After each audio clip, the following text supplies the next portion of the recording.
Çfarë po beson që mundet me ndodh në seancën e radhës edhe sipas teje, skenaret e mundshme që mund me ndodh. Jemi në një situatë ku tashmë është e qartë pe partive, tri partive tjera që nuk hinë në koalicion me vetëvendosin edhe Albin Kurtin. Anën tjetër është një premtim i PDK-s ose liderit të PDK-s me Emili Krasniqi që kur t'i vjen radha PDK-ja me Bedri Hamzën kryeministër mund t'i ketë numrat ta formojë qeverinë. Nga ana tjetër e kemi LDK-n e cila duket që edhe nuk është e gatshme edhe nuk është si themi kompakt në votat e saj për me kriju numrat. Për këtyre dy skenarëve, nëse nuk ndodhin, skenari tjetër është të shkohet sërish në zgjedhje. Çka pres nesër, a ditëve në vazhdim, e para nuk pres ndonjë reflektim për të ndryshuar gjendjen e bllokadës ku jemi futur. Do të befasohesha në rast se do të kishim një reflektim basi edhe për shkak të mungesës së numrave që po shihet që i kanë dhe ju duhet më shumë kohë për të zvarritur e bllokuar procese. Prandaj skenat që i shohim në kuvend janë skena për blerje kohësh e për pazare të reja për të pasur numrat që janë deklaruar shumë gjatë që i kanë, po shihet që janë tentativa e tretë, nesër do të jetë e katërta që e shohim që koalicioni i cili ka fituar numrin më të madh të ulseve i ka vetëm 57 vota në kuvend, pra nuk e përfaqëson shumicën. Në anën tjetër unë besoj shumë që kjo çështje nuk duhet të vendoset, nuk duhet të veprohet në formë të njëjtë përkohësisht, sepse në rast se mandatari i parë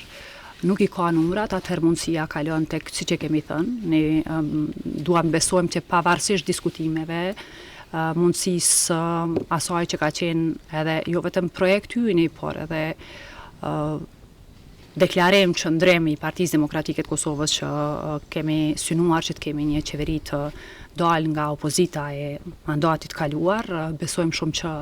Zoti Hamza në një kohë të kolapsit ekonomik, në kohë të rritjes së çmimeve e barierave të shumta që i kanë qytetarët që do të afektohen në formë zinxhirore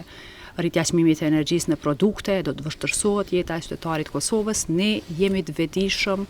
për gjendjen e rëndë cilën do të futet Kosova. Besojmë që zgjidhja do të ishte ta kishim kryeministër zotin Hamza, një njeri që